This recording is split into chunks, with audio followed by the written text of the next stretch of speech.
Did you know that the moment you stop accepting less is usually the loneliest moment of your life? I remember the exact second it hit me.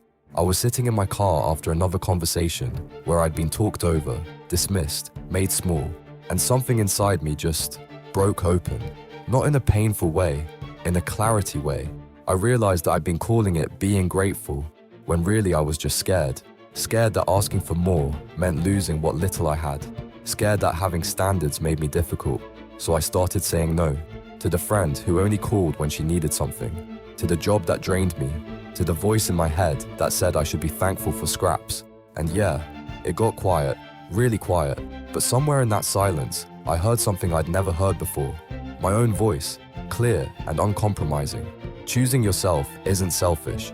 It's the most generous thing you can do, because the world doesn't need another person who's forgotten their worth. It needs you, the real you.